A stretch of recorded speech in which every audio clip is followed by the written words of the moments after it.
tell it. People on the streets say Sabrina speaks. Tune into the show, she will let you know. Tell all your friends and family.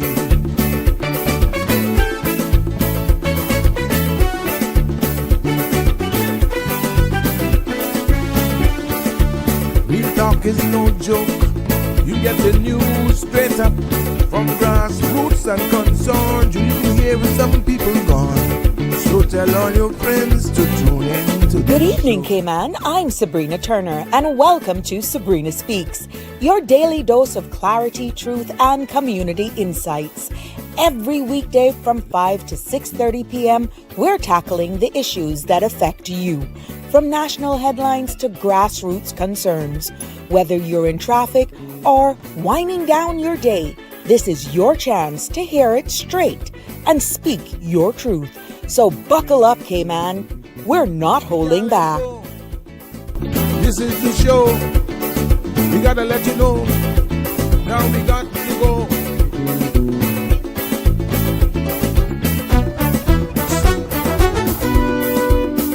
And now here's Sabrina.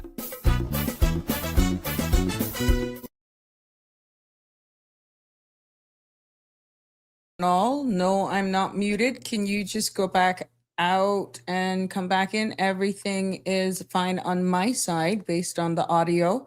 Testing 1, 2, 3. Testing. Yep, my mic is fine. So just reset, go out and come back in for me, please, Connie. I'm seeing where, yeah, everything is showing fine on my side, so I'm not so sure. No. I'm not so sure what happened there. So everything is good on my side, but it's, please, if you're not hearing me, just let me know. Connie, if it's just you, just go out and come back in for me, please. Yeah.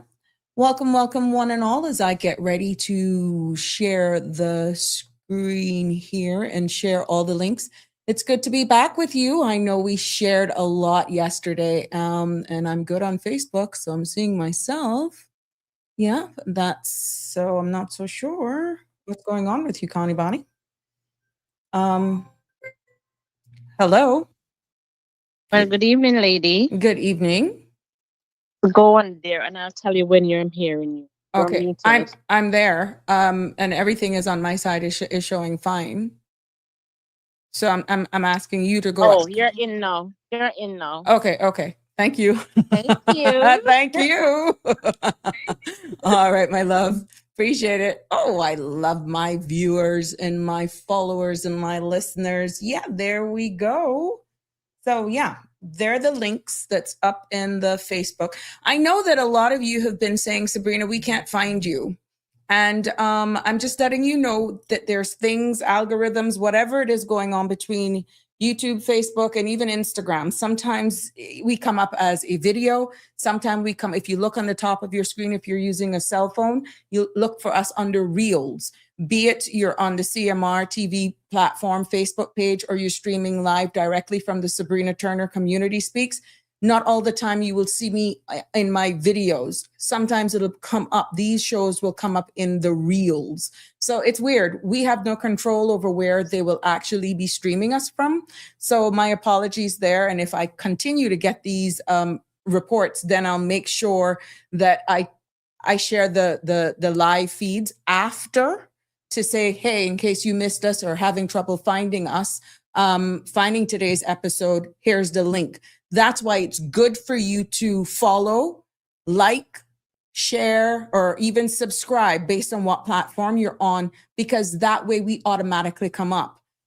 Even if you like us on Facebook or you follow my page on YouTube, whatever, unless you comment, I don't see you. So you are liking, following, subscribing, hitting the bell, the little bell if you're on Facebook, so that you get notifications. You can either get the notifications on the CMR platform, or you can get notifications from the Sabrina Speaks, Sabrina Turner Community Facebook page, so that once I'm live, be it a reel or on video, you will be alerted. So that makes the whole process easier. And straight up, I'm not monetizing this. But if you want to not have any issues finding me, then it's in your best interest, because we come up all the time, that you like and follow so that you don't miss an episode. So it's not a pitch. It's not that I get money from this. Once you follow me on these social media platforms, I am not monetizing the platforms. It's just making it sure or easy for you to find me. Yeah, but welcome.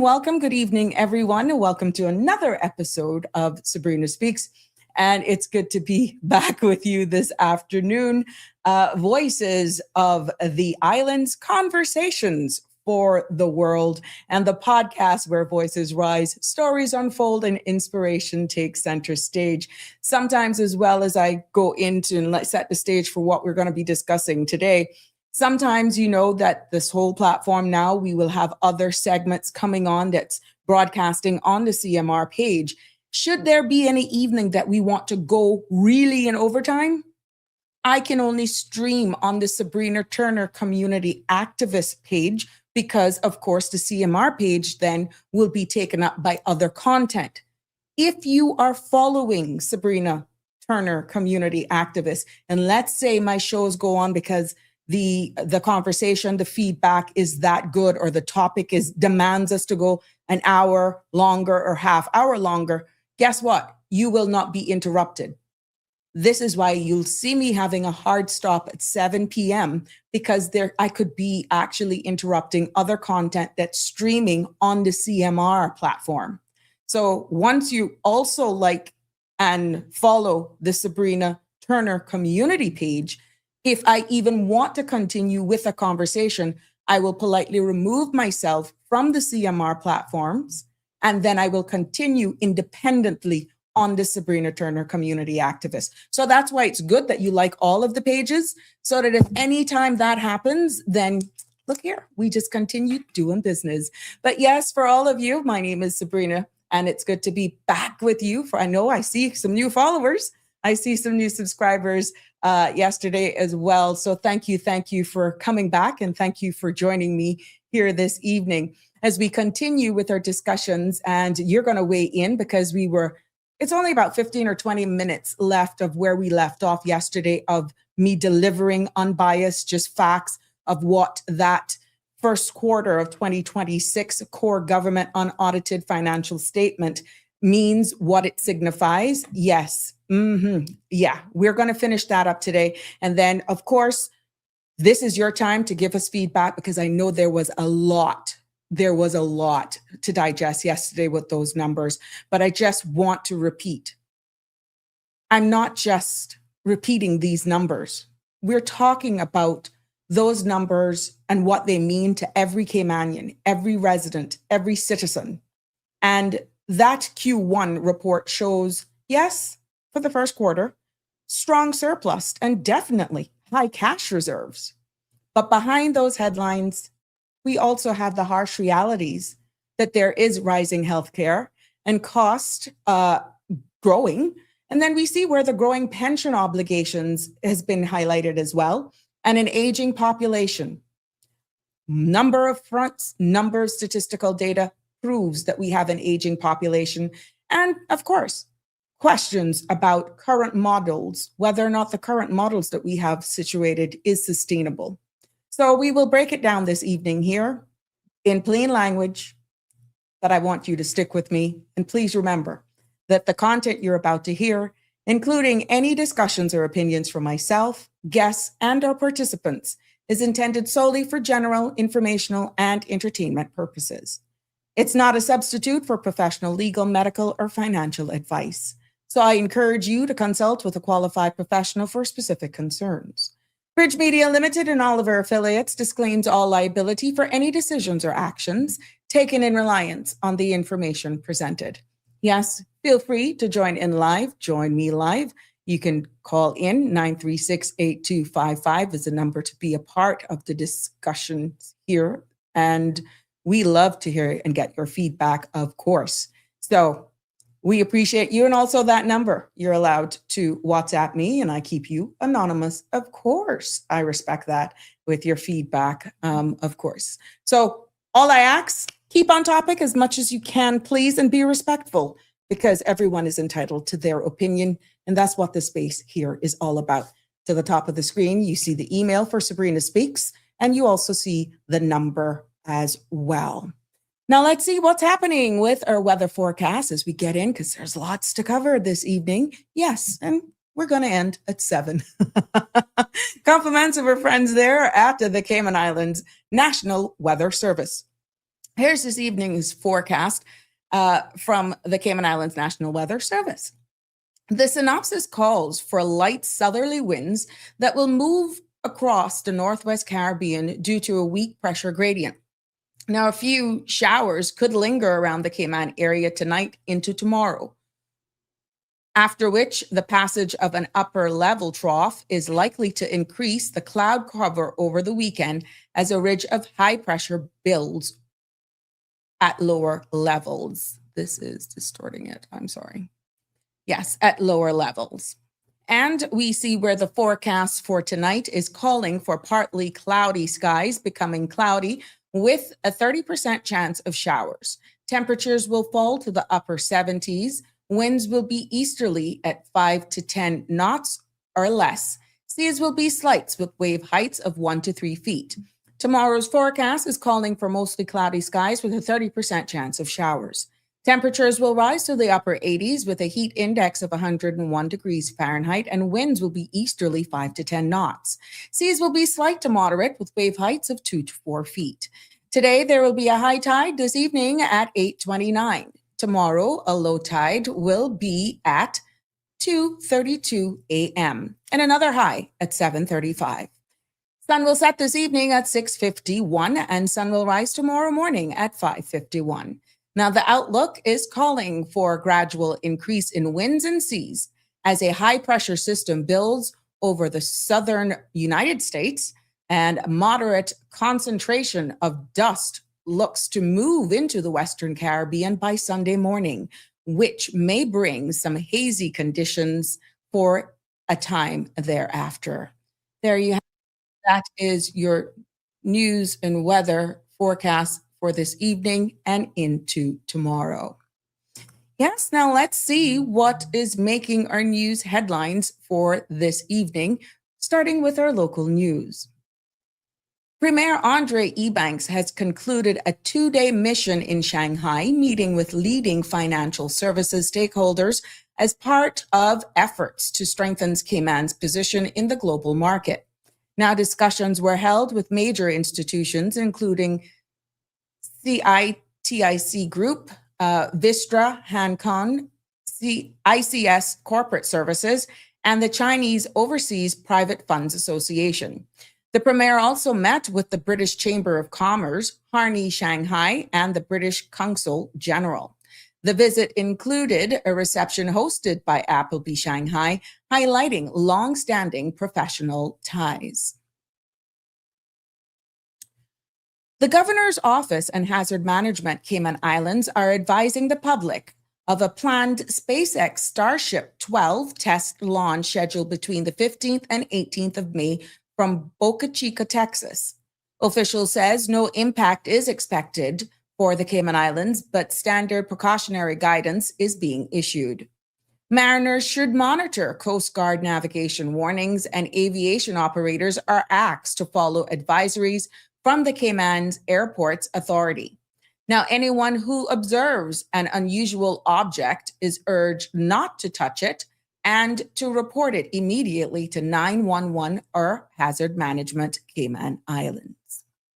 In other local news for this evening, we turn our attention to the Cayman Islands government having approved the removal of all fees associated with expungement applications and declarations, making the process more accessible for eligible individuals seeking a fresh start.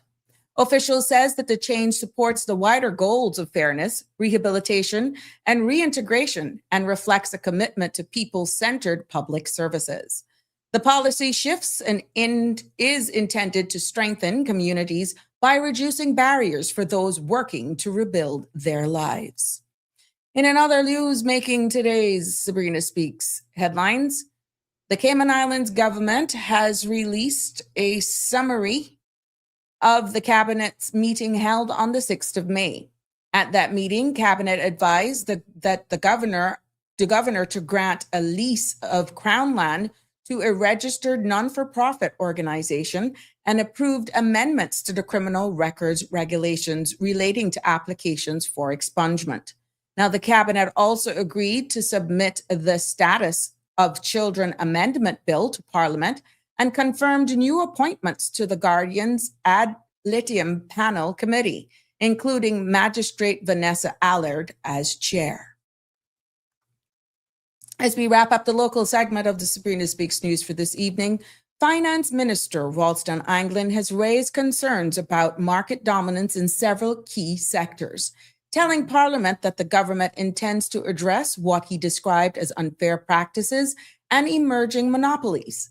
Speaking during the debate, he criticized fuel suppliers for price manipulation and said broader antitrust legislation is needed to tackle non-competitive behaviors across the economy.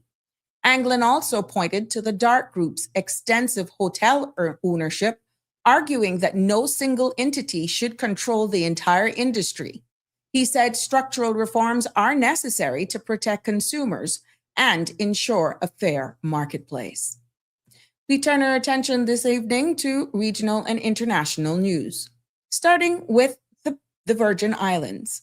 Yes, more than 500 derelict vehicles have been removed from the Havers holding site and shipped overseas for processing. According to consultant L. Allen Wheatley of ENS Excavation and Trucking Services, the vehicles were exported to Miami by the end of April after being sold to a company there.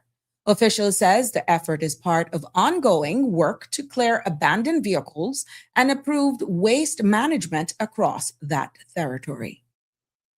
In other news making the region this evening, we turn our attention to Barbados, who are stretching beyond their shores. Barbados and Ireland have marked a major diplomatic milestone with the official opening of the Barbados new Chancery in Dublin and the celebration of 25 years of bilateral relationships.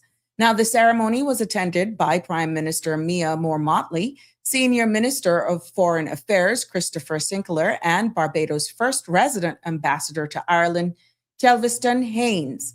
Officials says that the occasion reflects deepening cooperation between the two nations with renewed focus on diplomacy, cultural exchange, trade, education, and stronger people-to-people ties.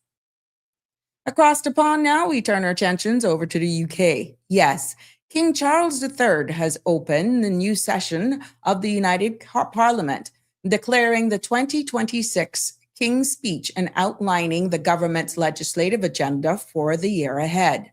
Now, more than 35 new bills were being proposed, including stricter immigration measures, expanding NHS reforms, and political changes to housing and digital identification.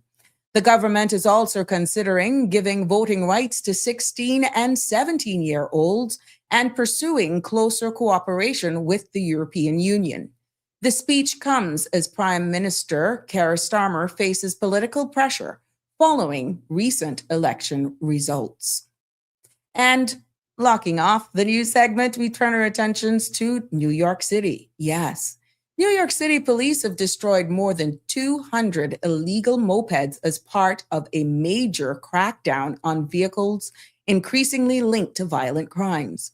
Police Commissioner Jessica Tisch says many of the bikes are uninsured, carry fake or altered plates, and are often used by criminals who rely on their speed and autonomy to flee officers. Investigators have tied alleged illegal mopeds and scooters to multiple robberies and even the shooting death of a 7-month-old girl last month.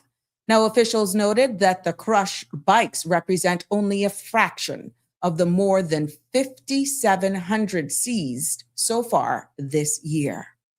As we close out the news segment, we close it out with our business report for today. Yes, the U.S. markets finished higher today with all three major indices extending their recent gains.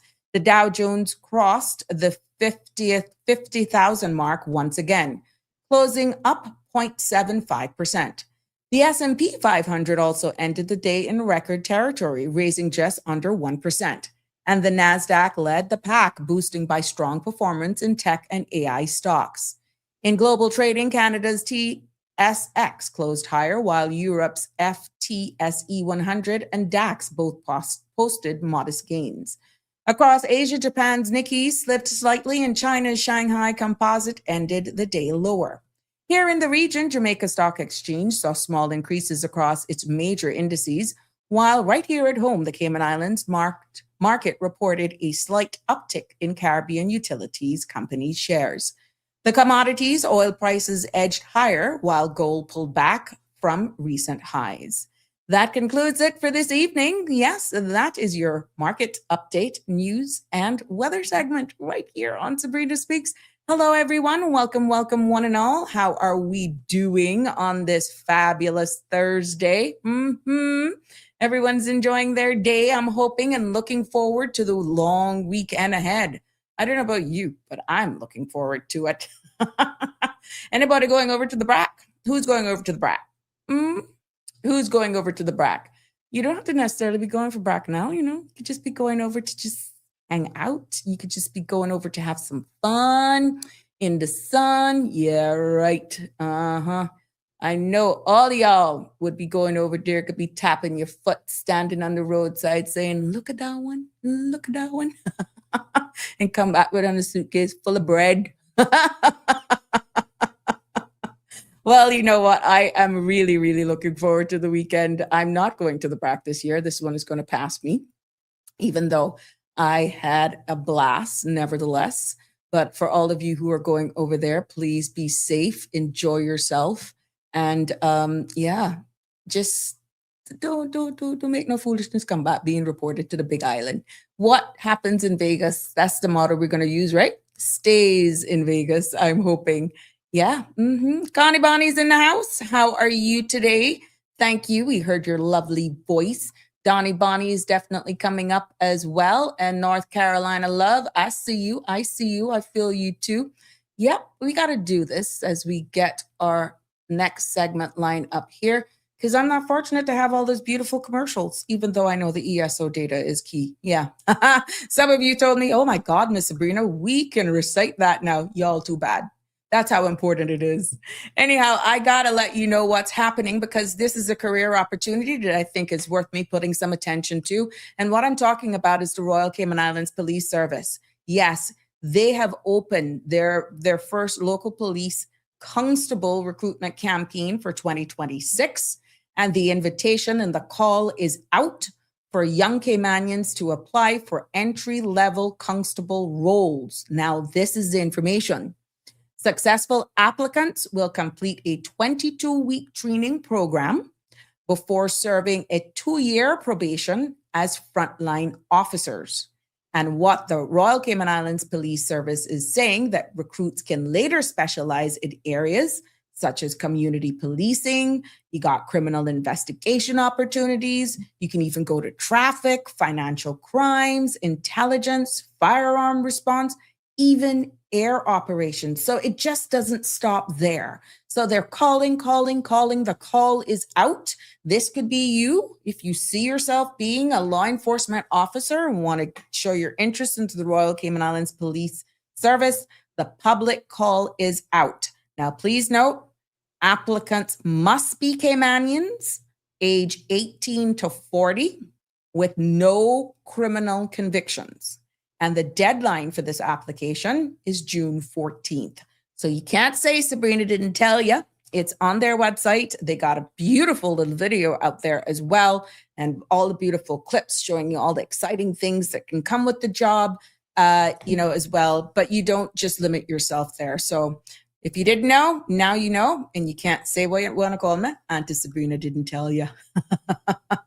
And also, community alert. I've been telling you about all of this, but the DEH has released a public release letting people know that is reminding all the residents that the bulk annual waste collection will wrap up in Georgetown this Saturday, May 16th.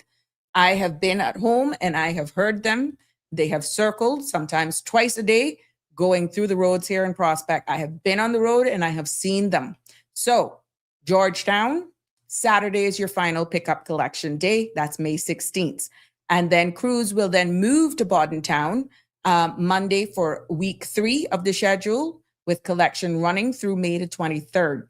What they're asking, though, is that residents are urged to separate and place bulk waste at the curb before their district's assigned week.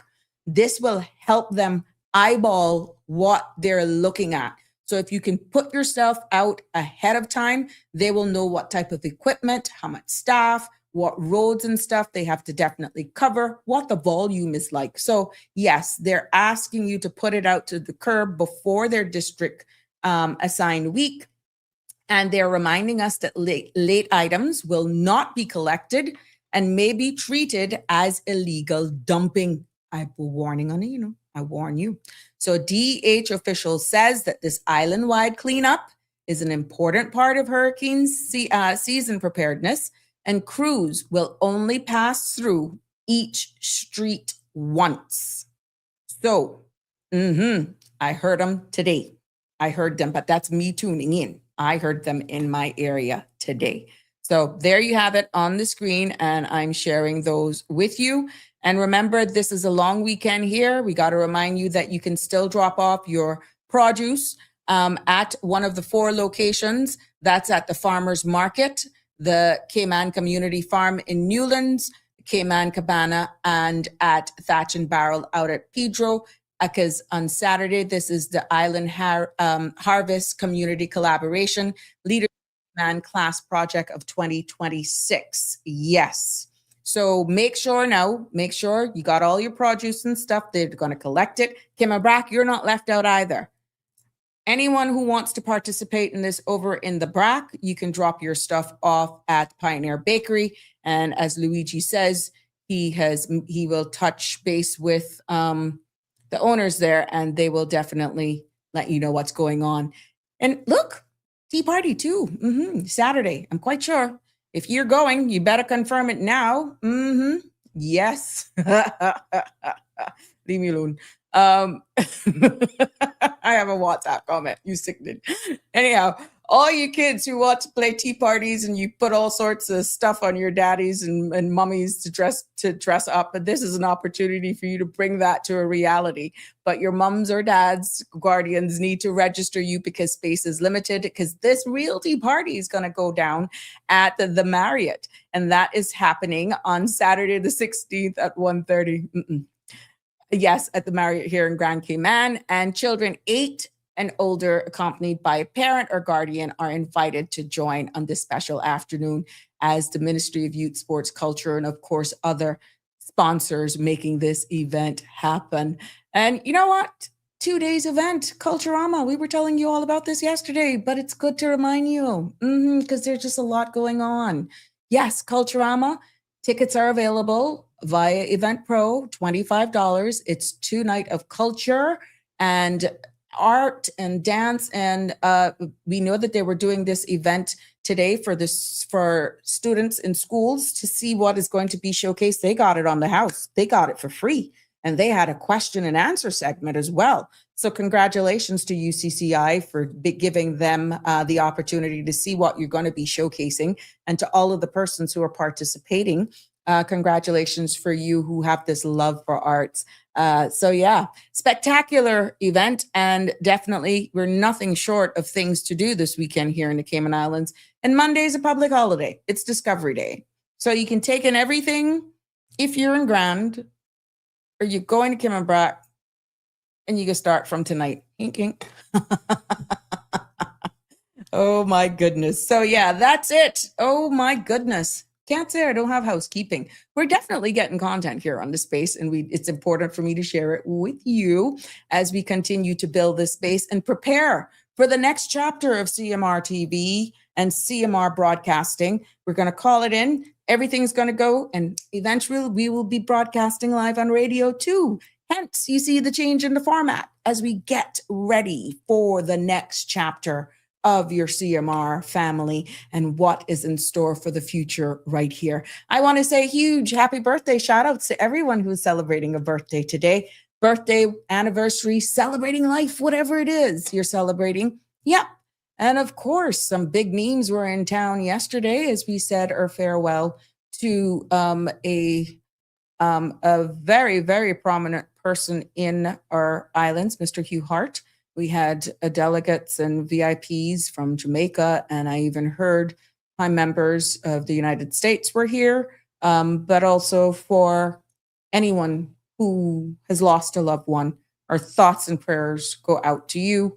And even though that chapter is closed with Mr. Hart and his family, the healing, there's no book for that. And the Harts and every other family member, the Gallegos, the Bodens, I'm going to miss some names, but you know who I'm talking to, who is mourning the loss of a loved one. Our thoughts and prayers go out to you as you navigate this time. Yes. Well, yes, Connie Bonnie was telling me that she wasn't here and now she got me. North Carolina love is here. Denver is in the house. What you say? All of the above. So I know you. You something else. Andrew, how are you? Yes, good evening to you as well. And by extension, the Cayman Islands. And look at there. We did all of that in 30 minutes. See, I even got the pace right, just so we give you solid content. Damian Henry, UK love. Gosh, I heard you guys had some horrible weather over there. Keep it. Miss Lucille, I saw your thing. It's good. You're still up with us tonight. Night where you are. What has Damien got for us today? Good evening, all. Inaction breeds doubt and fear. Action breeds confidence and courage. If you want to conquer fear, do not sit home and think about it. Go out and get busy. Yeah, find something to do. Thank you, Damien. You're a loyalist with giving us words and tips. Real Michelle's in the house. Howdy do to you. And virtual hugs as well. CE Banks is here as well. It's Maroy 1219. Hello to you wherever you're streaming us from. Or, we just love having you here. Please don't forget to tell your friends, like and share and follow. Yep. Connie shared with us her orchids for the day as her flower today. That's another old faithful, though, We could create content creators out of all honor. Every one honor. But this is beautiful, Connie. Thank you for sharing that with me. And look at that. Look at that beautiful purple one. That's nice. Yeah. Dawn's a little late to class today. But if she sends them, we'll definitely share it at some point with you as well. But like I said, it's good to have you joining me. A lot of you I know are loving the news headlines for sure. And we enjoy definitely bringing it here with you. There we go. I'm just uploading so we can get on to where we were yesterday. Yeah. So it's good to be back with you this evening as we continue to wrap up and my pleasure, my love. As we continue to wrap up this and keep the spotlight on this unaudited financial report for the first quarter of 2026. I see where's some little signal here. Come on, let me just do this. Hold on here. Facebook is just giving me a warning. Hold on. See what I tell you about them? Oh, Lord. Here we go. May have a blip, but I'm right back. I'm back. So for my Facebook people, yeah, we should be back in a couple seconds. There we go. Could be under a reel now or could be under a video. You just got to refresh. Whatever it is, it gave me a warning, so I just added it back. But yeah, so you would have had a dip for a couple seconds there. So please, let me just make sure that let me share the link again, just in case you lost me there for a second. But I will just share the link below because I did get a warning. There we go. Just in case you lost me for a second and you want to share it. There we go for all my people. Miss Maxwell, how are you doing? Good afternoon. About the police officers needed. About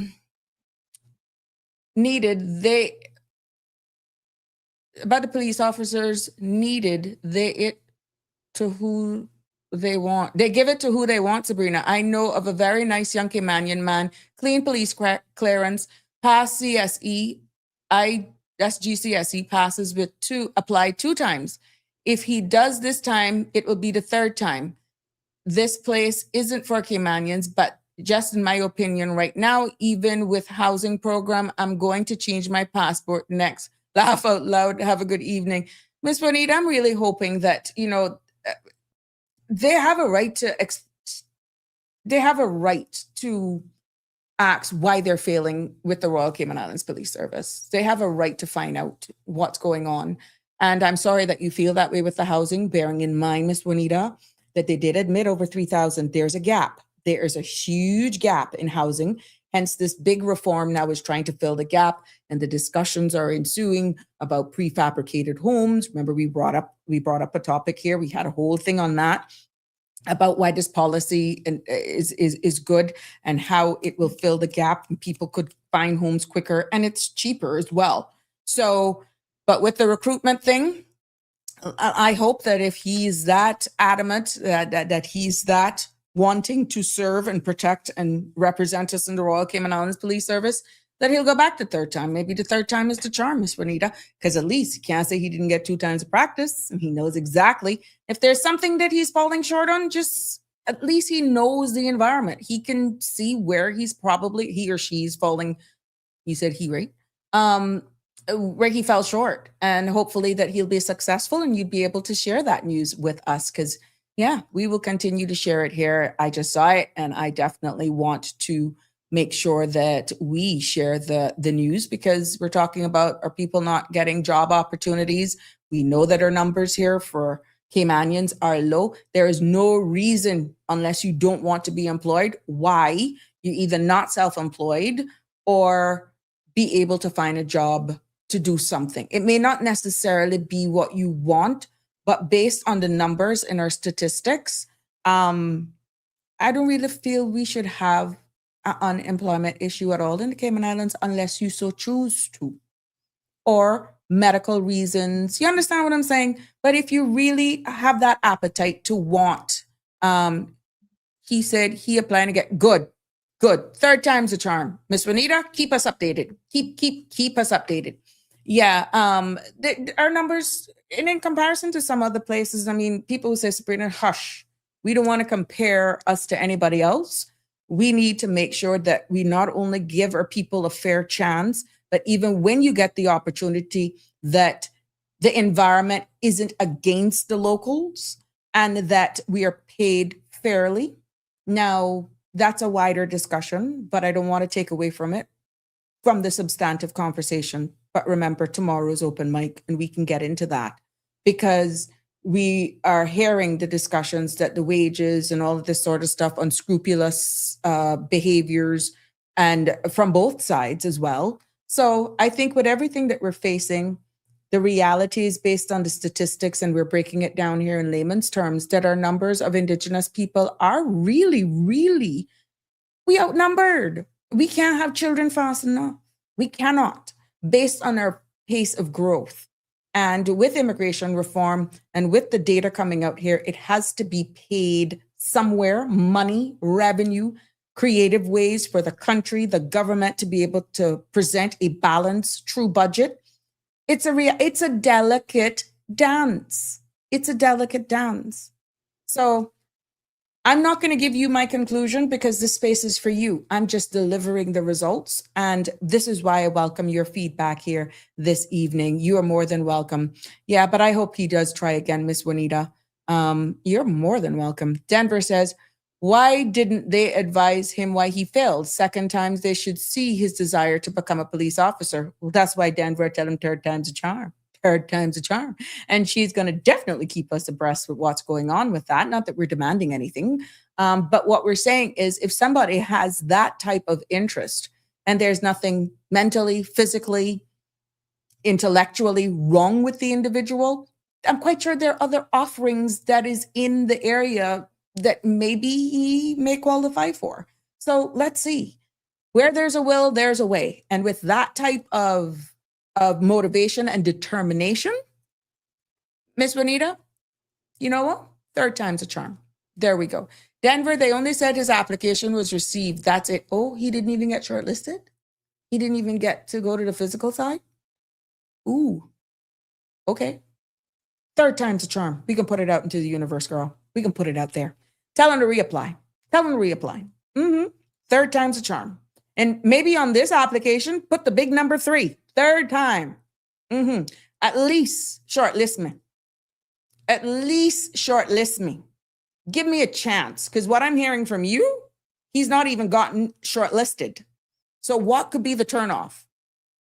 You said that he passed. He had the requisite entry for the thing. So not even getting shortlisted. Yeah, that kind of, yeah, something would be wrong there. Third time's a charm. Yeah. Keep us posted, Miss Juanita. Keep us posted, my sweet. For all of you just joining me, good evening. Welcome, welcome, welcome. Tonight's program, we continue where we left off yesterday, and there's only really a little bit left of that document that we were sharing with you yesterday. Please note this program is not politics. It's not blame. It's not fair. It's about truth, clarity, understanding, and bringing awareness to things that matter and impacts us all some way, somehow. And as we continue to walk through the government's Q1 of 2026 financial results, that's their unaudited financial statement. We put this up here on the screen for you. We see where we've gone through all of these foregone revenues. We're seeing all of that. We see all of the stuff that we have here, the expenses, the personnel costs. We went through the statutory authorities line by line yesterday. And thanks for the feedback that I'm getting. You're like, oh my gosh, Sabrina, I didn't realize that they had owed so much money. And this statutory authority, and that how much money, but something not making sense, Miss Sabrina. I'm not here to answer. I just here to deliver the results. I just reading it. And then you see the GG Ham program that's ended, and then the one for the small businesses. Yeah. So this is where we're going to pick up from today, because it's really not that much remaining. And then I'm going to break it all down for you for really what it means, just in case you're joining us for part 2 and you didn't really digest all of this for yourself. Because unless we understand what's really happening, this whole thing about they got to take care of me because I'm their responsibility, it has to be funded. Bottom line, it has to be funded. So let's just go straight into it this evening. But the phone lines are open, 936-8255, because I want to let you know that there is financial management rules for how core government operates, okay? And that is on the screen. And what I'm talking about is the Public Management and Finance Act. That is the legislation that sets out the 6 rules that defines what responsible financial management looks like for the Cayman Islands government. So that's their Bible. That's their 10 commandments then, so to speak, right? And what these rules are is that they're designed to protect the country, supposedly, from overspending if they're followed right. You hear? That is the Public Management and Finance Act. In there are the rules that are designed to protect the country from overspending, excessive borrowing, and financial instability. Number 1, the government must earn more than it spends is a rule. Revenues must exceed expenses, meaning you must have more money coming in than what you're spending. And this, my friends, means that the country is required by law to operate with a surplus. Number 2, the government's net worth must also remain positive, not a negative, not in the red, AKA. And what that really means is that the value of what government owns must always be greater than what it owes. The value of what the government owns, what they own, must be greater than what they owe. And then there's a third level to it: debt repayments. That includes interests and principals. They cannot exceed 10% of the government's annual income. The interest and principal cannot exceed government's annual revenue. And what this is that it prevents borrowing from becoming a burden that then pretty much suffocates out essential or squeezes out essential services. And there's a fourth one to it. Net debt cannot exceed 80% of core government income, core government revenue. And the net debt is calculated by taking, listen now, by taking a total borrowing and subtracting liquid assets like cash and deposits. Yeah. And what this does is that this ensures the country always has enough liquidity, cash, liquid, to cover most, it didn't say all, most of its obligations. And there's a fifth part to it. The government must maintain at least 90 days of cash reserves.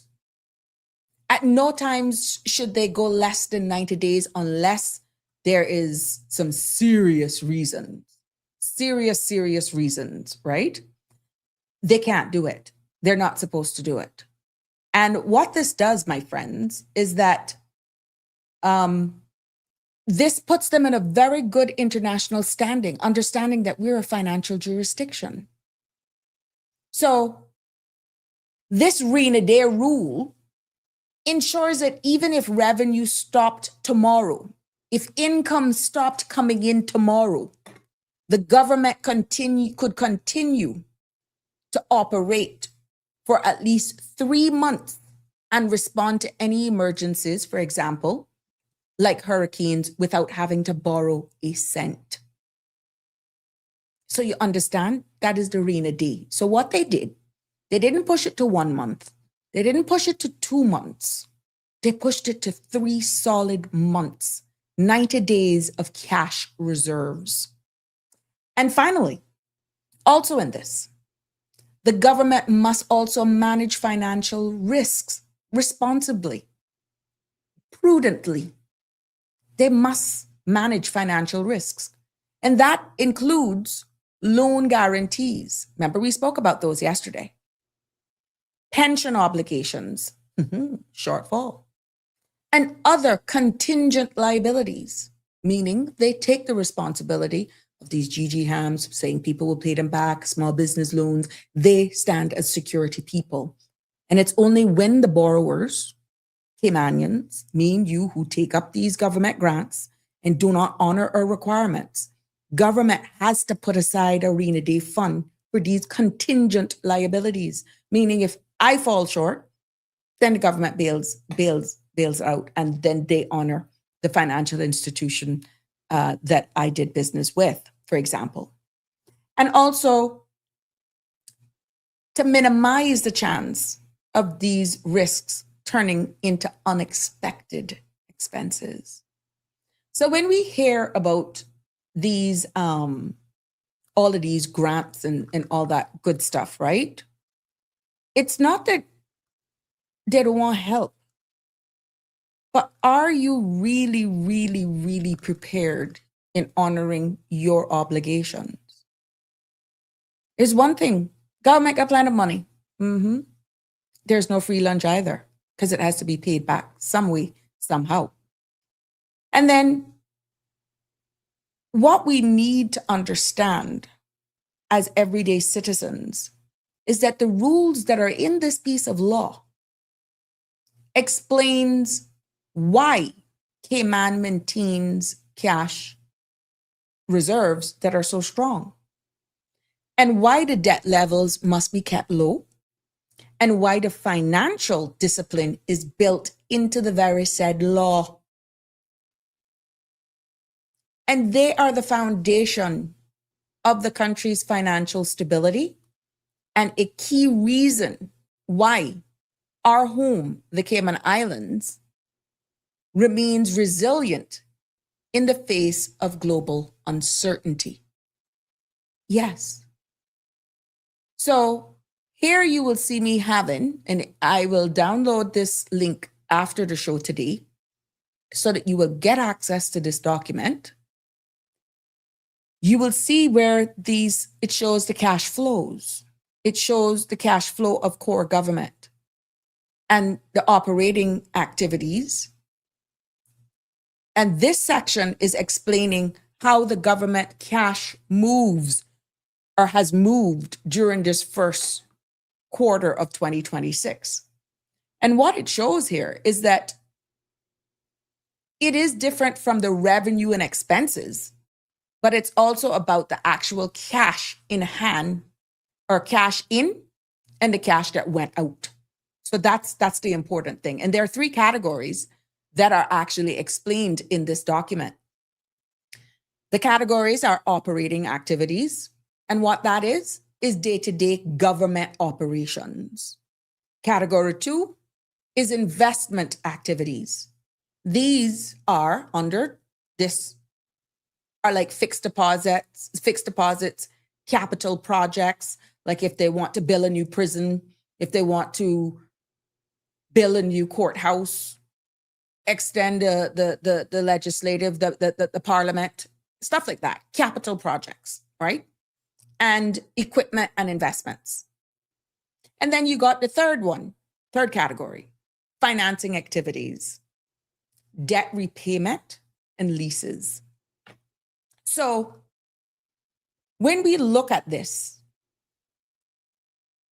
government cash actuality, how it moves, we see things like collecting fees and duties and even paying of salaries and expenses. The government generated a cash. We see here that the government generated a net cash flow of $269 million. And that means that the operating surplus that we discussed yesterday translated directly into real money, real cash in the bank because it wasn't spent. And in investing activities tell a different story though. Yeah, because the government had $82.6 million coming in. And that was coming in mostly from fixed deposits that had matured. But what it did, it also placed $331.7 million into new fixed deposits and spent $23.5 million on capital projects and investments in statutory authorities. Now, my friends, the net effect was a cash outflow of $262.5 million. So let me break that down because that was a lot to digest, I admit, right? The government moved large amounts of monies into interest earning deposits, which is part of its strategy to manage liquidity and to generate investment income. Remember what I referred to yesterday as your money making money. That's what it did. And what we see then as well is that where financial activities, I got ahead of myself there, is included debt repayments and lease payments that resulted in a cash outflow of $13.1 million, which ended up being $10.7 million of that went towards paying down debt, and $2.7 million covered lease obligations. So all those departments, for example, departments that are out somewhere else renting from private-owned companies, there could be long-term leases, warehouses, storage, a number of things could fall under that, okay?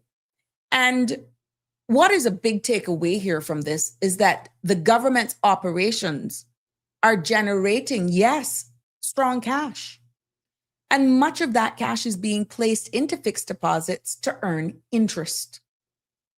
And what we see then is capital spending is ongoing but modest.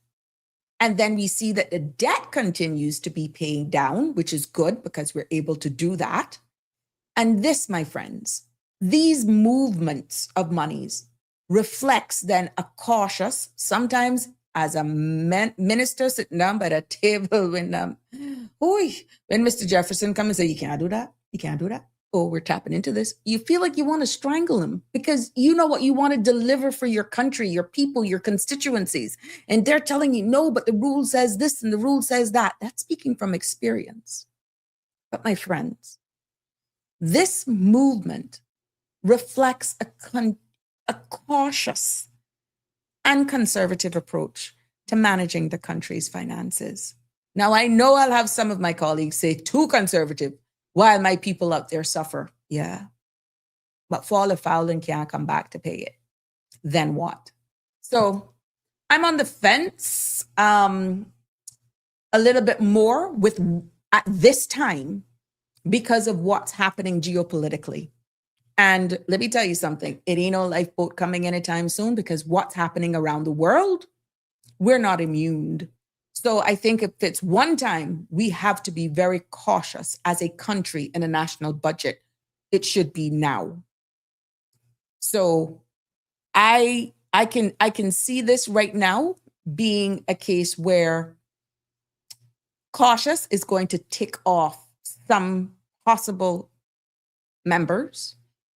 And it's just being cautious. Like in a household, you adjust your sails accordingly until the height of the storm is over or it passes, and then delay and then execute, knowing you'd be able to do it from a more comfortable position. In the event that things goes ugly, you can still remain standing on your 2 feet. Now let's talk a little bit about capital expenditures. And that is the money government spends on long-term assets like buildings, equipment, roads, investment in statutory authorities as well. And what we saw in this document here that's on the screen, for the first quarter of 2026, the government spent a total of $23.5 million on capital projects. 19.5 million of that went towards property, plants, and equipment. And $4 million went towards equipment investments in statutory authorities and government companies. That's what this document is outlining. However, only $19.3 million in capital appropriations have been drawn down from the budget thus far. So what that does, my friends, is that creates a timing difference of about $4.2 million, meaning, listen to this, that some money has already been spent, but the corresponding budget drawdown will happen at a later date, which is all within the confines of the rules. Now, this is normal in the early part of the financial year. You don't want to do this at the end, trust me. And what we're seeing here in this document is that the appropriations drawn, $7.5 million supported by capital projects within ministries and departments. And what we see of that is $4 million went to statutory authorities, of which $2.6 million to Cayman Airways and $1.3 million to the Turtle Center. And in the same first quarter, $7.8 million was drawn to fund executive assets, which included government-owned infrastructure like roads, schools, public buildings, maybe even a few docks here and jetties, that sort of stuff, right? And what I want you all to just take away from all of that is that capital spending for this context and looking at a national budget is underway. We're seeing it, but still relatively modest for the first quarter. And what we're also seeing based on this report is that many projects are in planning or procurement stage, and spending typically increases later on in the year. Sometimes this frustrates a sitting member of parliament. And this is why it's important for us to put the highlight on this, because all of these processes has to go through compliance with the financial management, fiscal responsibility, and then all of these internal processes do take time. And we see where in the document it calls it out. Many projects are in planning or procurement stage. And as a result of that, the spending increases later in the year. Now, what we see is that these investments are very essential, because what they're doing is that it improves our infrastructure. It supports tourism, and it also maintains public assets that serve the community every day. So sometimes you'd say, oh yeah, election coming. That's why they're doing it now. I hope you understand that's not always the case. Many times it is the systems that slows it down. The funds moving from one department within government to fund the other department in order to execute on a project can sometimes also delay. And hence you have the procurement process. So it's not always as it appears, even though it may sound good. And sometimes I could be honest with you, the timing is perfectly would align with the scenario that you're giving. But that's not always the case. And as we conclude this document, because the rest of the document has just a number of graphs and stuff that in your own time, once I send you the link, you would be able to compare, but juggling from back and forth would have been too much. What we're seeing in conclusion of delivering this report to you, because now we're going to dissect it and what it means to you after I tell you what it all means. Based on this report, the government's financial performance for the first quarter of 2026 shows a strong start to the year. And what it shows is that the entire public sector recorded a net surplus of $328.1 million. And what that is, my friend, is that that's $58.3 million more than the budget expected. Now, this favorable position we see, based on all that we discuss, was definitely driven by higher than expected revenues. And that was highlighted particularly from the financial services, property related fees, and by stronger than expected performance from statutory authorities and government companies. What this also shows is that SAGC's statutory authorities contributed a positive $6.3 million to the overall surplus, performing $7.4 million better than the deficit that had been projected for them. So you hear sometimes we say that they're overly conservative. The projections sometimes forecasting can skew things a little bit. But based on this report, this is what it's saying.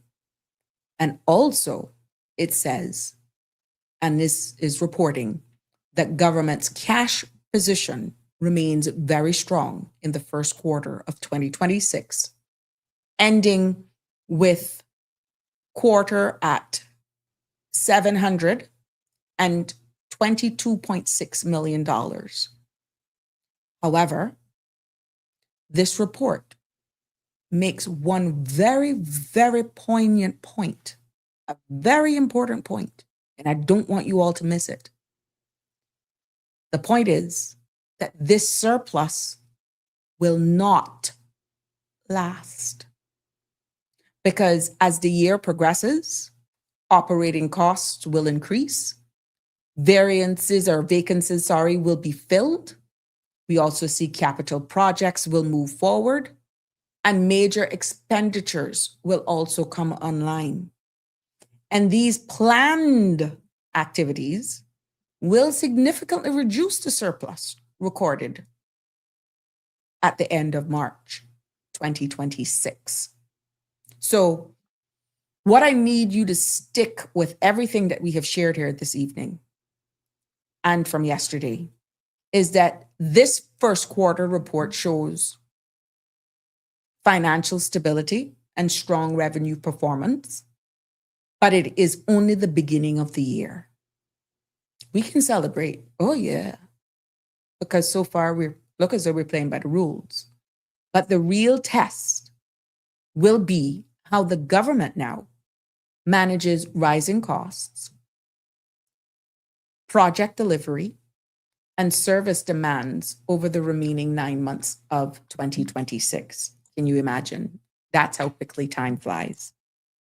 So, my friends, we have delivered this unaudited financial statement to you in its entirety, even though it was higher level. And what you're seeing me going through is all of the sections that we covered yesterday and into today because some of these graphs just could not fit directly onto the subheadings that we had, right? So where do we go with this information now that is reported? What is next? The phone lines are open, 936-8255. 936-8255, because I had persons questioning value for money yesterday. And we're realizing retirement funds, pensions are underfunded. We're seeing where there's escalating costs in medical, and that's happening globally. We see where geopolitical pressures are impacting all of us. And people are wondering. People are concerned. People are saying, are we really in the position that we can say we good? This hantavirus, this rat thing, this whole thing, I mean, come on. And then we're coming up to the beginning of hurricane season. Where do we stand? We're trying to do immigration reform. There's strong conversation out there that people are leaving because the cost of living is just too high.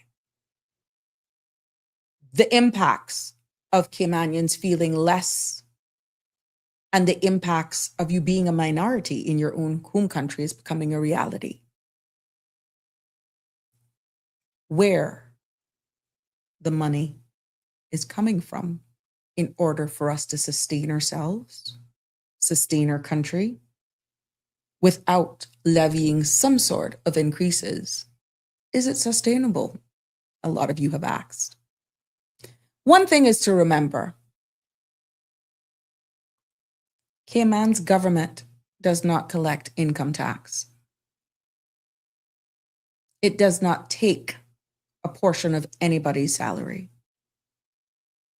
And it does not tax your business profits. So where does the money come from? I ask it again. We got 3 main pillars. And until we get more creative and create some more, let's deal with the facts. Financial services, legal services, real estate, just to name some. No priority into, you understand? Then you got income from tourism as well. But let's just look at financial service and the fees generated from there. Because I don't know where we all live, but I know where I live. And between the ESO data and the harsh realities of this unaudited financial statement, where the money could come from. Financial services, and it was declared in the document, company registrations, fund fees, regulatory fees, licensing fees. This sector alone brings in hundreds of millions of Cayman dollars. Then you got your legal service fees, such as your court fees, your probate fees, your corporate fees, notary fees. The legal sector supports the financial sector.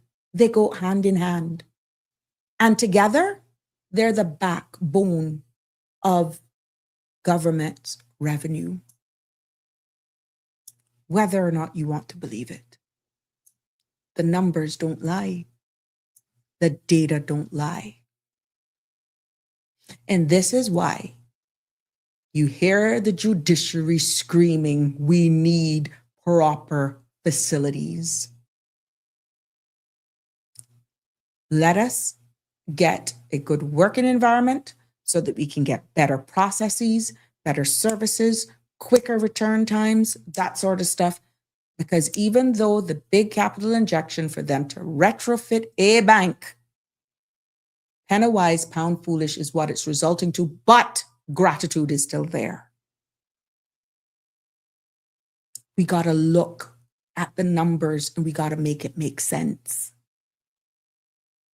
And if the truth is told, when we are addressing our people to say we have to prioritize, because if you don't want us to tax every man by increasing these driver's license fees, these little scooters, increase trade and business fees instead of doing the government waiver, increasing police records, increasing, you get where I'm going.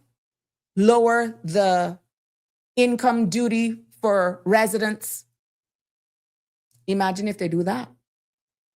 The money has to come from somewhere. And I'm just picking at some examples. Or, I'm sorry, core government, we can no longer pay 100% of your medical insurance unless you're retired. Can you pay 10%? If you're a single person? If you're a family of 3 or 4, can you pay 30%? That will then offset. It's all a magic of numbers. Why? Because we don't have income tax. And government has to look at ways in which they get money.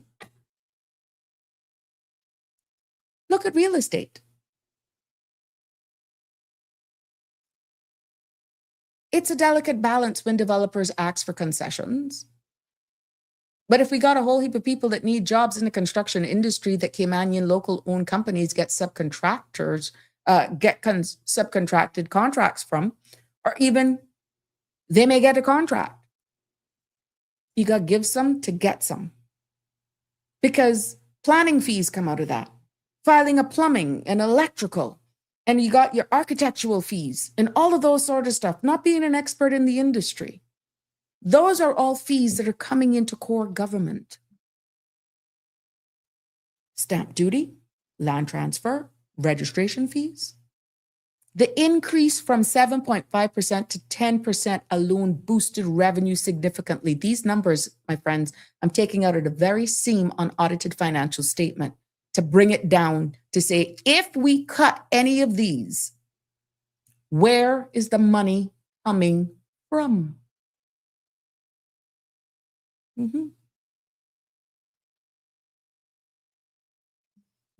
I've done my little bullet points here. So if you see me glancing down, I'm making sure I'm keeping up with the conversation. We then have to look. Oh, I know some of you are not going to want to hear this. We got to look then. Work permit fees. It's real. Permanent residency fees. Status fees. AKA right to be Caymanian, that's the proper name. police records, landing taxes, import duties, tourism fees. These are all a part of the revenue model for income. And this is how your country runs. And I am barely scratching the surface. If these sectors slow down, guess what slows down with it? Revenue slows down. And that's just the reality. I was wondering when you were going to call. Good evening, caller. You're live. What's on your mind? What's on my mind? You see that thing that the man from Trinidad put out about this whole cancer virus or something, trying to educate the public? That's on my mind. Afraid of that. That's what, I don't know if you see it, but if you see Yes, it, maybe Miss Lucille shared it with me, that, but I did. that is what you should put out and try to educate from it, because that got me frightened. These idiots. Michelle, if that get in the pilot, we're not gonna need nothing. Michelle, if that get let Michelle, yeah. Tomorrow is open mic. I will go through the authenticity of that video and I can bring it up tomorrow. But right now, we're wrapping up the segment. So who don't understand that dumb? And that's what I'm telling about the table. That ship never comes in. And that ship now this, that ship never comes in. But some of the people that were probably on that ship, because we got everything here. We got everything here. And people, the ship might be coming here, but people don't keep it behind still. And they're running in there away. And I'm sure some of them that were on that probably here, because that's a serious shit. They think COVID or anything, make us get that let loose around here. Make that get in. Okay. And I'm not worried about revenue, nor nothing. All you how worried about is your peace ready with God, because you're going to die. But Michelle, don't you think if it does get here that government does not have to spend? And this is why we're talking about contingency of 3 months. No, you have been very vocal about even getting your Hold on, Michelle. Let's rein it back into the topic at hand. That is a part of the resilience and your country being able to fund to combat situations like that, aka emergencies. And when you talk about how long it has taken for you to get repairs, one second. When you say they've taken forever to deal with repairs on your house, Michelle, if there's one person need to understand exactly what these numbers are, it's you. You have been waiting on this, Michelle, but you need to understand that it's all a part of the same pie. But no, the video was shared with me, and I will be I will be doing it. But and this is why it's important. I get it. If I do get it, and I worry about it, because they can do more than what they were doing long before they get like this. This was offered us, so that's no excuse. Like my mother say, any excuse. They say what comfort? How it is promises is comfort to food. This not just been now that this government is in whatever. This been a long time ongoing. So I do take that. I understand what you're saying, and I'm stupid, but they could have had this done long before now. What are you talking about? That's why I am a person that if you got something to do and you can do it today, don't leave it for tomorrow. But Ms. Rama, do you realize dealing with an individual versus dealing with an entire country is two different things? I'm being unbiased and I'm just being practical. I was born in a mañana country, but I don't believe in mañana. If I got something to do today, I got to do it today or die. That isn't how it works on a national platform. Because the checks and balances has to work out. Whatever. Mm-hmm. Okay. I know what you're saying, but still. Yeah. So I can understand how emotive this is, how frustrating it is. But unfortunately, my love, with any country from a national, when you're using the people's money, it takes long. And that's where it frustrates constituents. But this is why it's important for representatives. That's another scenario too. So that's what it is. That's why it's important for representatives to educate. Yeah, no problem. Thank you. Bye. Mm-hmm. I don't want nobody bashing me. Michelle, thank you. This is why, from a national perspective, I take the time to break this down and to just make it make sense, because it's not just that simple. And I could call out every MP right this second You have an obligation to educate your constituents when things like this just go longer than usual. If you see where your constituents are on this waiting list, either for a house or repairs or whatever, you have a right to call a meeting, go on a Facebook Live, call in on platforms like this. Sometimes you need to just go to your constituents' houses and just have a sit down and explain to them. By then, based on the length of time they have been reaching out and crying, and like Michelle, she's a perfect example.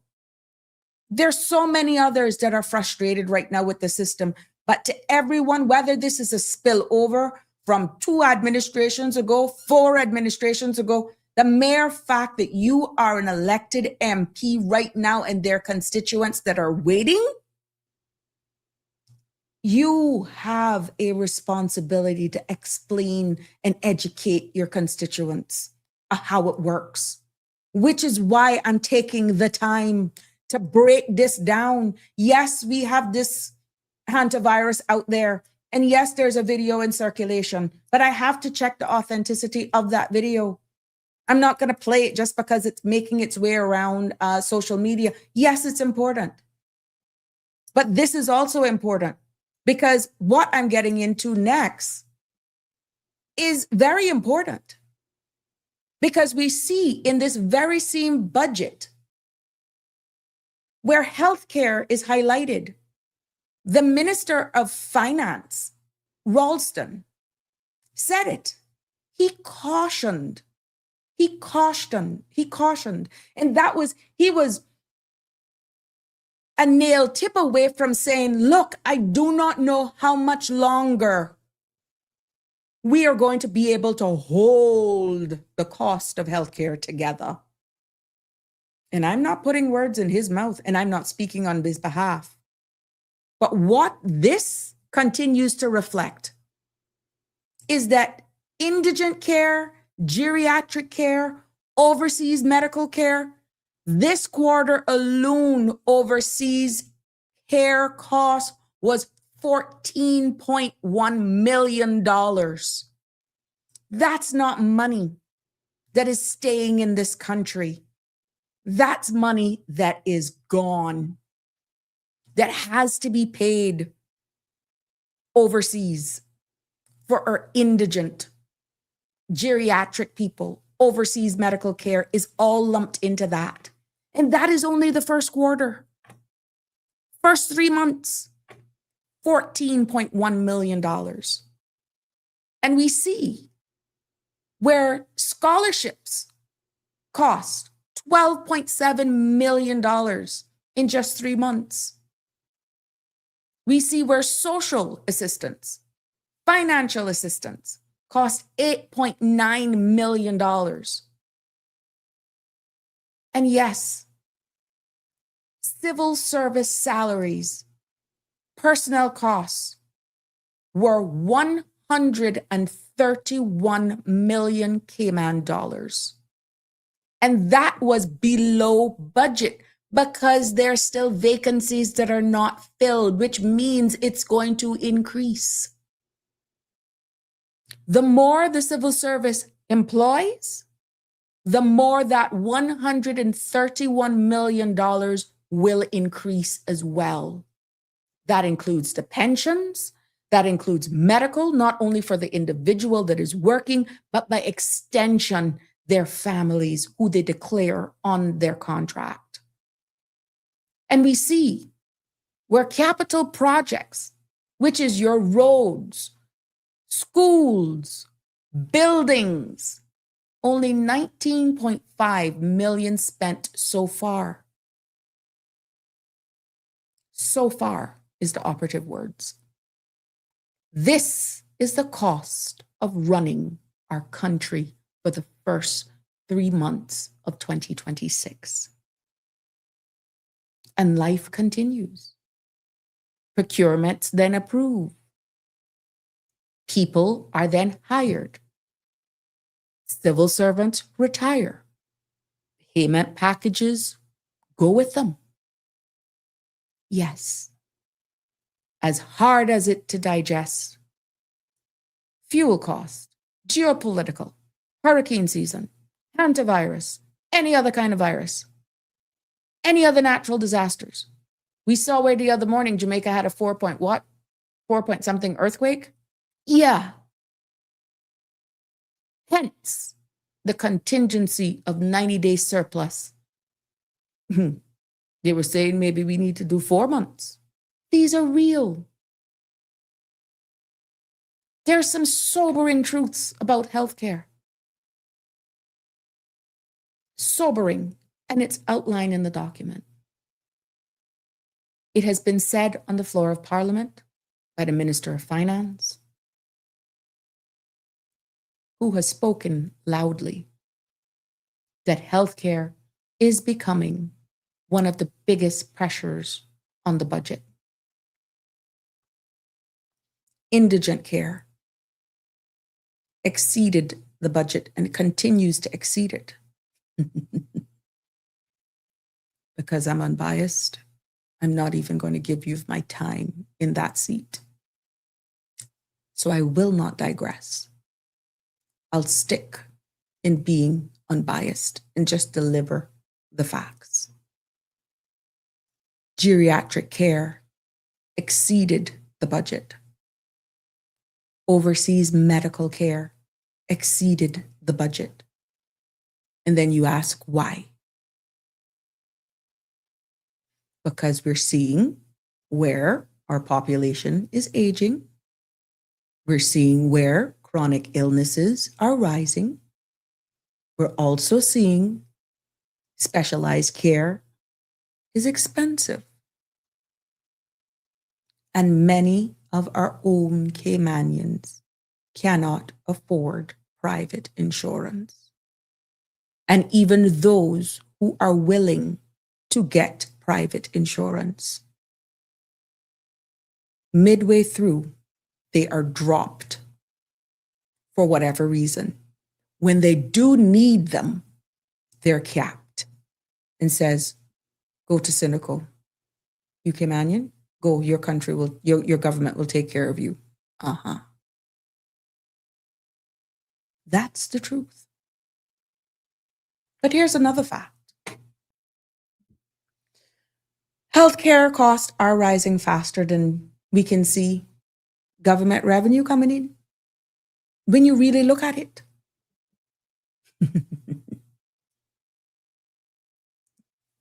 It's not political. It's just math. You saw where some amendments were made the other day, putting a lot of responsibility on the Minister of Health. God be with her. And anybody who comes into that position. Because unless it's funded, we're going to have problems. Unless certain guardrails are put into place. Eventually, if you're not responsible enough, you're going to be making decisions to protect yourself. But oh no, we're more professional than that. But it doesn't take away from the fact that our numbers continue to rise. And let me repeat what this unaudited financial statement has highlighted. It has highlighted exactly what the Minister of Finance is signaling. And I quote, not the financial minister, what is coming out of the report. Health care costs are rising faster than government's revenue. Health care costs are rising faster than the money government is collecting. And if we do not address it, the system will become unsustainable. So to the two ministers, the minister responsible for health and the minister for finance, I said it for you. And your report says it too. When you look at then the cost of caring even for our elderly, We're seeing where the elderly population is growing. People are living longer. That's a fact nationally, all over the world. But what's also a true reflection is that medical needs are also increasing. And in this statement, geriatric care extended the budget by $2 million in just 3 months. Now, is it a matter of just wrong coding? Is it a matter of, I don't know. Unless you do a deep dive into these executive output payments in the ministry and you do a true audit, which for the record, the executive outputs, and I stand to be corrected if it changed since 2021 and the 31st of October, 2024. Executive output payments from the ministry are not audited. Unless they're coding these things to a different line item, what this is saying, geriatric care exceeded the budget by $2 million in just 3 months. This is only the beginning of a year. So the questions we must ask, are we prepared for the cost of long-term care? And if we are, then that means it has to be funded. How? What are we going to be funding it with? Has to offset something. Or maybe, there's something magic that will do it. The other question is, do we have enough facilities? Enough caregivers? Because all of that, my dear, requires sufficient funding. This, though, my friends, is not just a government's problem. This is a national problem. This is huge.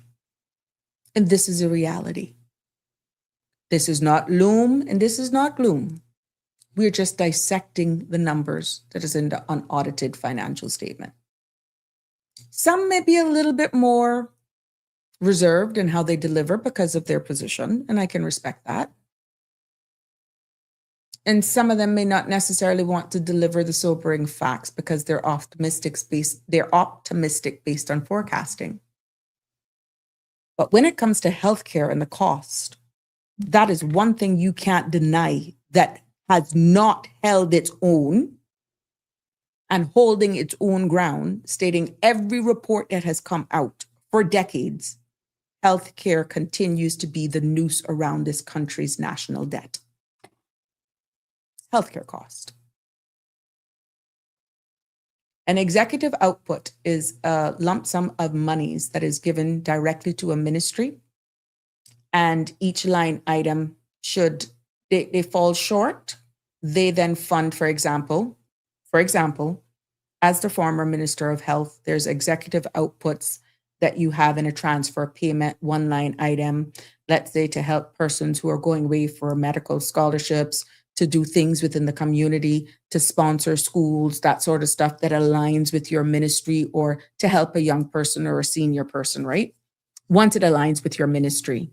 And then, for example, there were additional funds that was placed in the Ministry of Health that fund geriatrics, the ambulance, public health, dementia, Jasmine, and all that sort of stuff, that is in full control of the minister, and they can actually pay these departments for those things. But these line items, there are like 21 or 22 line items directly in the ministry under the minister's control that is not audited. They're not audited. So even if I got a report to say, let me see what I am paying for geriatric services, because as the Minister of Health, I am responsible for every one of these line items. I'm responsible for the budget. Show me, without divulging, key indicators of where that went to. Or, for example, what is this line item for ambulance for? Is it for overtime? Is it for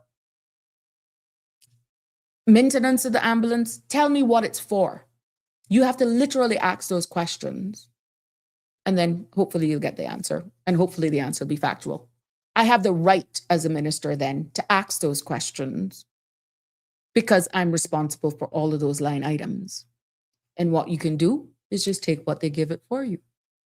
There are huge reports that comes with just outputs for this, outputs for that, and you're signing off because the ministry is sending these checks to, for example, that statutory authority as the Minister of Health. But there was no way as a minister that you're trying to see, well, is that really a geriatric Caymanian? Is that a really one of my people? Is that you're flying blind and literally trusting what is giving to you, yet you're funding it. And then I asked, why aren't these audited so that you can see where, and I can really be accountable for seeing exactly to the people whether or not there any funniness going on? How do I know that that something that is for possible public health is being used for public health, but is probably used for something else, if you understand what I'm saying? These are questions that I asked that were sound because I'm responsible to you. But you go there, my love, and it ain't good. So yeah, live happy. That's what these executive outputs, and these are in every ministry. Then you have the right to ask. I am hoping, based on my experience that I have shared publicly and otherwise, that is one thing they could possibly look into, because there's a level of accountability then of holding certain departments that these monies are constantly going to pay. It actually would give the minister more security of saying, yes, well, okay, I'm seeing why I'm doing this. Yeah, it may take a lot of time. No one says the role is easy. That's why you've elected your MP to do, right? And worse, if they get a ministry, if you ask the right questions because you are accountable to the people that put you there, it shouldn't be used against you so you're making trouble or you're just asking too much questions. You have a responsibility. I'm only speaking of experience, but I'm hoping now that things have changed and they have improved since the 31st of October, 2024. Hey, Dean, good to hear from you. So the government idea is to keep inflating the population, to keep funding the same crisis we keep creating. The narrative seems to be we can't stop the train, or politicians need to think out of the box and stop saying nothing can be done or afraid to do what needs to be done. Very sound. You took your ginkgo today or what, Dean? You've been on the ball, boy. I heard you this morning. Oh my God, that was a lot. Oh God, yeah, that was a lot. But yeah, thank you for comment. Nevertheless, I love your contribution. Dean also says, a lot of these solutions can be fixed with a flick of a pen and courage. Yes and no. It's not as easy as you think. And some ministries are easier to actually make significant change. But if we don't educate our people and we fail to deliver at the pace in which your people have elected you, then in layman's terms, you're a waste person. You're a waste of time. Yeah. Not realizing that there's a whole new world in there when you're a minister. And it's not as simple as you think, because when you're thinking in isolation of an individual, like I was trying to explain to Ms. Shalma, versus a responsibility of dealing with an entire country that you have to be responsible of, it's not just that simple. It's literally not that simple. Denver says, exactly, no proper accountability being held by MPs, which is not acceptable, must also be audited. I was shocked, to be honest, Denver, when my chief officer told me that those are not audited. And I was like, why? And it was as though I was like, it was like I stepped in. They were very supportive, but I guess it could be a mixture of things that I was actually asking for it because I understood my role. but then maybe because it was never asked for before. I don't know. I can't speak on their behalf. But all I know, every time I had to sign off on a lot of these things. Yeah, I did it because in the role and the ministry, you didn't want to hold up payments because you were impacting the flow of that department, number one, even though you had questions. And you didn't want to block services from everyday people because you have to pay your overseas vendors. You had to pay Cynical and all that sort of stuff. And me asking, I demand this, I demand that. Guess what would have happened? You guys would have had me overthrown a long time before that. Why? Because it would not have been enough for you to understand what I was trying to do. When I have to give responsibility, or anybody in that position really is doing their job and give you, sometimes there may come a snag in the road, but nothing to be detrimental, nothing to stop services. And it shouldn't. But at the end of the day, I will stand unapologetically in this statement. Executive outputs must be audited. And I'm not going to change that stance, because what's being paid for these outside vendors and all that sort of stuff, who's doing the checks and balances? As a minister, you're signing off for them and you're just hoping it's being done and that they're linking the billing to the right things, but there's no way granular for a minister to go through in that great detail to find out whether or not there are gaps or inconsistencies or queries. There's just none. And even if you ask, yeah, and this is why you all need to be informed and educated how the system works. And I will repeat, I hope in time that those executive outputs are audited.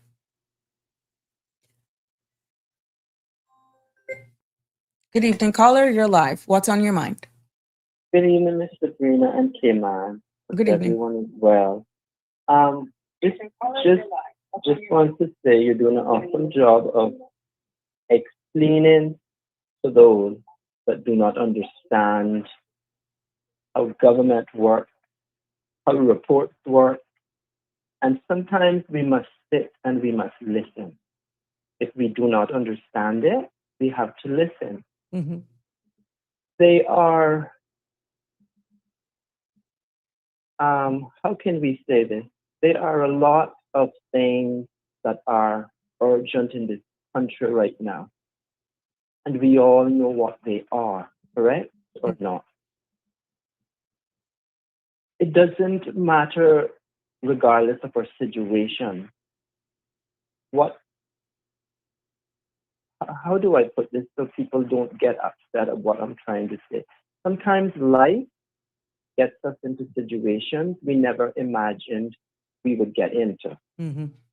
And sometimes we have to depend on the only avenue that there is, because there is no other avenue, which is the government. Mm-hmm. But I will say this, it is up to each and every one of us, whether we are working or whether we are not, and we depend on certain services or other services from government. Because people have to understand at the end of the day, you go to vote, you have a voice. If you don't want to vote, you still have a voice. Because there are two pieces to this puzzle. There is the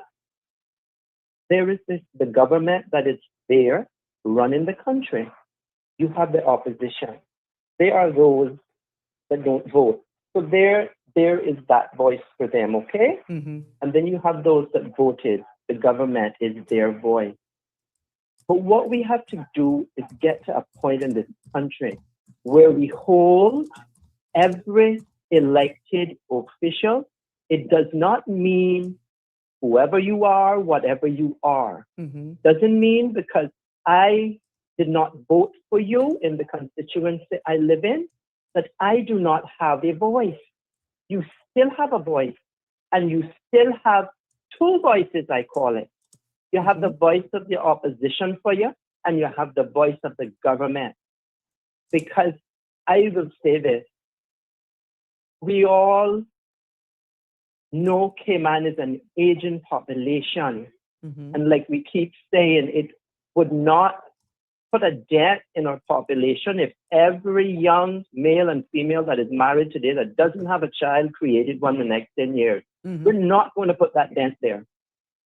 We are a overseas place for companies to operate business. We are a service industry. And when you create an industry and you import persons for it, what takes place in countries where the people cannot live Mhm. from day to day and be happy in their own country? That has happened here to Caymanians. This is real. Mhm. This is what I keep saying. We cannot continue to import people into this country at the cost of Caymanians. Correct. Foreigners are coming here for a reason to make money, either never leave or pack up and leave. And Caymanians have nowhere to go. We are not traveling the world like we did in seaman years, in our fathers and our forefathers' years. Mhm. That's not where we are today. We have grown too fast. And every Caymanian has to take stock and realize we were the ones that sat down and listened to this stupidity from government after government, from legislative assembly member after, now to MPs of the House of Parliament in the Cayman Islands. We all deserve better, and the people representing us have to learn that when we vote for you, we have voted for a reason. Cayman needs help. Caymanians need help. People are hurting. People come here and live here. I talked to an individual from the UK some months ago, and I'm just going to put that there and just leave it there for someone else to call in. The individual, I said to them, you have reached and come to Cayman at a time when we finally seem to have a government that has come together from different parts of parties and independents and formed something that Caymanians, for the first time that I can remember since I voted, Mhm. most Caymanians are somewhat happy with what is taking place right now. We cannot fix everything one time, so we are going to have to be patient. Mhm. But when you outnumber your own people where they have to live, problems start to happen. And Caymanians are disgruntled because they see neighborhoods changing like you have never imagined before. Just a little neighborhood down here on the stretch of Northwest Point Road. There's nothing but, I say it as how I see it, there's nothing but shrubbery, hedges, chain-link fences, cement walls, security metal gates, and as far as the eyes can see from corner to corner, security cameras. People are coming here to live, and these buildings that are being built, these apartment buildings are being built to house our foreign workers. Mhm. Who can afford to live in them? This individual told me they were renting someplace on Birch Tree Hill, and I know because I looked at the rentals. Those places start at $2,800. If you can pay $2,800 for a one-bedroom without utilities, you are making money. And then I asked the question, why did you come to Cayman? And the question was answered simply like this. And this needs to sink into every Caymanian's head. I have come here to better my life. When Caymanians can't afford groceries in the supermarket, but yet every day I see a new foreign face in my neighborhood, this is a stretch of Northwest Point, and I can count. There is about 3 or 4 gated community condo complexes and apartment complexes, and there are no Caymanians living in them. They are hiding, the foreigners are hiding behind the wall, and I keep saying this, and Caymanians have to wake up and open their mouth. People might call me troublemaker. as they say, bearer of bad news, bringing gloom and doom. No, reality is, look around in West Bay alone, Miss Sabrina, and the amount of construction that has taken place here in the last year. Caymanians cannot afford homes, food, but yet the powers to be are signing away for permit holders to continue to hit these shores at the cost of Caymanians. And Caymanians need to hold these MPs, these politicians, accountable for what is still going on. This place has become a place where people come, they don't want to leave, they go about doing what they want, they have no respect for Cayman, Caymanians in general, or our way of life, but yet we are importing poverty into this country. And those that are even making the minimum wage or a little above it can live in this country because they're living 5, 6, and 10 to one house of 2 bedrooms. But caller, when Caymanians cannot afford to live. It's sad. I want to ask you a general question. What then would be some of your recommendations or suggestions of other income streams for this country outside of work permits, that sort of stuff? We're just going to leave it out because I hear what you're saying. What we need to do. Go ahead. We see our numbers of generational, indigenous, however you want to label declining us. Every day. Okay, fine. Every day. Let's add in all of those that we have, that have made, that have chosen, that has been granted it and added into our numbers, right? Let's do it. What other ways then, even with all of them on board, would you feel would be the best approach for our, let's say you have the attention of every elected leader right now.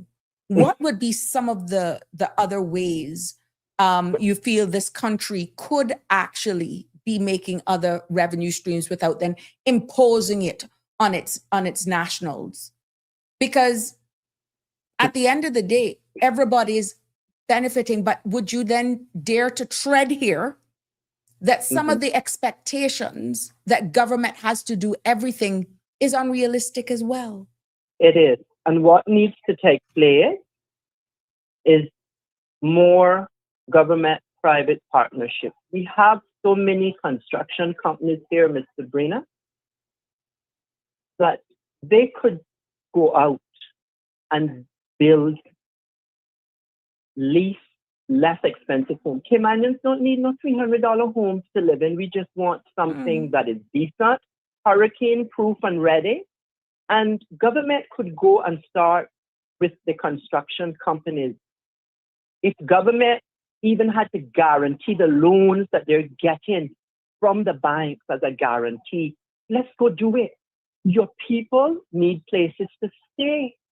That could help solve part of the housing problem. But remember, we still have the unfunded pension liability of $156.1 million. And this money is government owes current and future retirees. Yes, and it is on the books, and we have to know. We have to know what it is. And it is a liability that's not going away. Exactly. Because government has to operate, civil servants have to earn salaries, and at the end of the day, they have worked hard and they deserve their money to live. But look, we are going to have to look at different ways, and one of the newer ways I'm hearing is AI. We need to get more into it. I'm sorry. Technology needs to be pushed in the schools. All of these companies that are operating here and making a profit should all have a program in place that every year they take under their care Caymanians coming out of school, or do it 2 years before.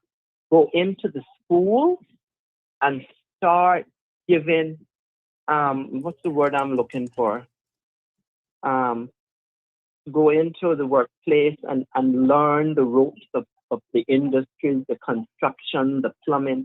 Internship opportunities. Yes, you should, it should be written into the work permit law, the immigration law, that But every these are Reg permit. 6. When we talk about the Regulation 6 and they put the conditions, even on business staffing plans and all that sort of stuff, that is Okay. exactly what it's referring to. But also, Yeah. So, to, so that is what should be done. but then look We at the have, overall cost that came out into the same document. Personnel yeah, costs right now, and they still haven't started or finished hiring for this year yet, for the first 3 months. yeah, it has, The $131 million for the first 3 months of running and operating the government. yes, ma'am. It is a figure that keeps going and going, and we have to look at different ways. AI is one of them.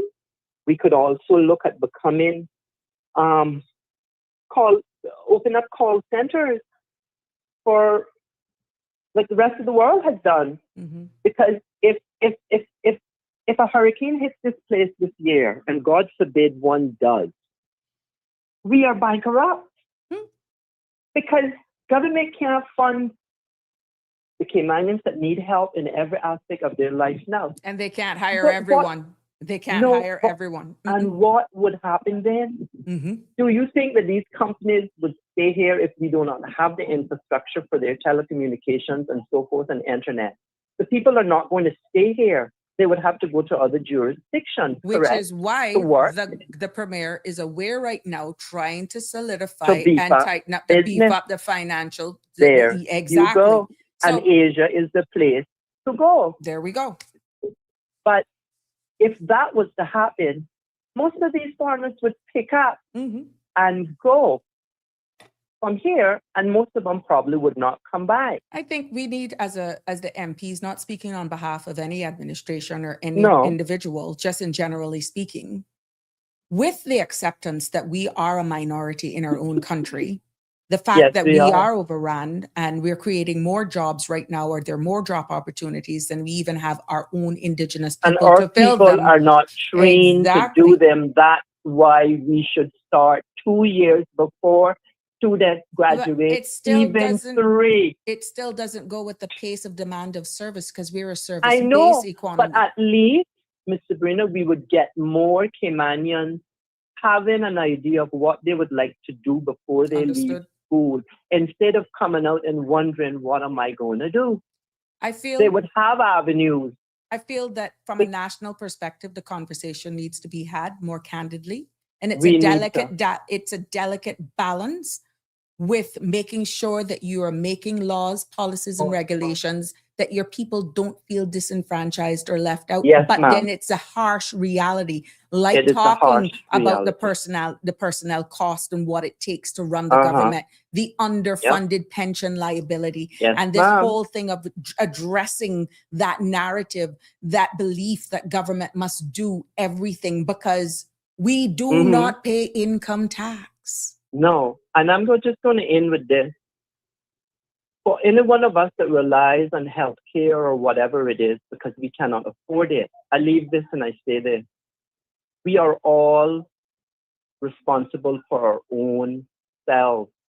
And we must educate ourselves that if we have an illness or if we continue to do wrong things, as in not caring for ourselves and not doing what we're supposed to do to keep us healthy, Mhm. in the end, we are going to become dependent on the only person we can go to, and that is the government. Correct. And people have to take responsibility for their own health, first of all. And doing so means taking care of you, whether you have high blood pressure, diabetes, HIV. It doesn't matter. It doesn't matter. If you cannot have to worry about going to a doctor, because some people that do it go to doctors every time they get a pain. We have to stop it. We have to take responsibility for our own health. And we have to learn to find ways to lessen our burden if we are dependent on something, Mhm. because it's a burden on the country and we are all paying it. But universal health care is going to have to come here in some shape or form, because the only people making money off of health care is the insurance companies. And government needs to rein them in and rein them in big. I will leave it there, but Thank you tomorrow I very have much. lots more to talk about, Miss All Sabrina. right, there we go. It's Have a open mic. wonderful evening. Likewise, my dear. And stay well. Thank you. Thank you very Bye-bye. much. Bye-bye. Yes, ladies and gentlemen, that brings us to a close of this episode of Sabrina Speaks right here on this Thursday evening. And I know that a conversation for the past 2 days has gone far. But what I want to rein in and to just make very clear, it's not about fair. Not at all. My aim here is to just bring an awareness. My aim is to highlight and bring about the fact that it's responsibility. And to also bring an awareness and highlight because it's about the future of our country, Cayman. And every citizen, as the caller alluded to, has a role. Every civil servant as well has a role. And yeah, every member of parliament has a role, including retirees, young adults, and even a business owner. All of us. But what we need to understand, most of all, which is why I took the time out, where the money comes from, where the money goes, what are the pressures that are coming, and what choices we must make. Because at the end of the day, we strong today as a jurisdiction, but strength today does not guarantee strength tomorrow if we don't start making some sound, sustainable decisions and having some very difficult conversations as well. Because at the end of the day, say what you want. The future will depend on informed citizens, responsible leadership, and honest conversations just like these. Dean will be the last comment. Cayman, our break will be able to break and no one broke, but will be able to break and no one to help them financially. Cayman will be broke. Caymanian are broke, will unable to break and no one will help them financially. I think there's a typo there. But thank you again for all of your comments. Thank you everyone for joining me. And I've just shared in the CMR WhatsApp, because some of you have a hard time finding me, the links for today, just so you can share it with your friends. But I want to encourage you all to stay informed, definitely stay empowered, and do not go silent. These are facts. And this is only the first 3 months. Where we go from here depends on every one of us. And what is at the core of everything that I've shared boils down personal responsibility coupled by accountability. Good night. God bless. Love you lots. Excited for tomorrow's open mic. Good night. That's a wrap for today's edition of Sabrina Speaks. Thank you for tuning in and for being part of the conversation. Remember, the dialogue doesn't stop here. Stay engaged, stay informed, and most importantly, stay empowered. We'll be back tomorrow at 5 p.m., same time, same place, right here on CMR TV and radio, where your voice matters and your truth is heard. Until then, Cayman, take care of yourself and each other. That's it for today's edition of Sabrina Speaks, where your voice matters, your story counts, and your truth is always welcome. Join us weekdays from 5 until 6:30 p.m. right here on CMR TV as we dive into the topics that matter most to you. Catch the show live or on demand at cmrtv.com. And don't forget to follow us on Facebook, YouTube, and Instagram so you never miss a moment. Until next time, stay informed, stay engaged, and always speak your truth.